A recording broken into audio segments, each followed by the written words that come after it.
Dans cette affaire, la Russie fait ce que l'adage oriental exprime. Elle tient le bâton par le milieu. Elle ne veut pas que ça penche d'un côté ou de l'autre. C'est-à-dire qu'elle veut ménager d'abord Donald Trump, qui jusqu'ici s'est montré extrêmement compréhensif envers Vladimir Poutine, voire même complaisant.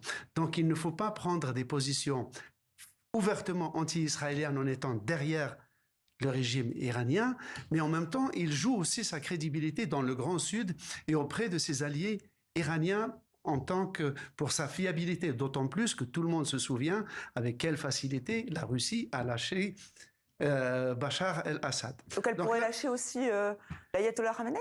C'est plus compliqué. D'abord, la Russie a des relations très anciennes, très fortes, très ambivalentes avec l'Iran. C'est la Russie qui a construit la centrale nucléaire civile de Bouchehr, la seule qu'elle contrôle. Donc il y a un échange de savoir-faire entre la Russie et l'Iran dans le domaine nucléaire qui est très ancien. Un.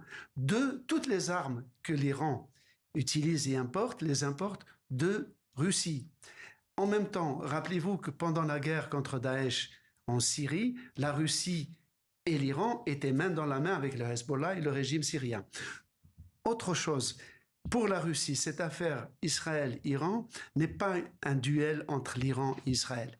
C'est un duel qui implique aussi, en fait, ce conflit est un terrain de test des armes américaines vis-à-vis des armes russes et chinoises. Donc la Russie ne lâchera pas le régime iranien, en tout cas ne lâchera pas l'Iran, parce que l'Iran, comme dispositif géopolitique de la Russie, vous savez que la Russie a toujours été obsédée d'aller vers l'océan Indien, ce qu'on appelle les mers chaudes, d'autant plus qu'en Méditerranée, elle n'est pas très très bien.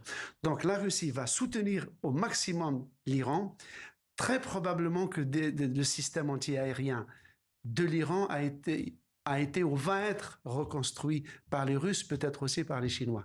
Dans tous les cas, la Russie est dans une position très inconfortable.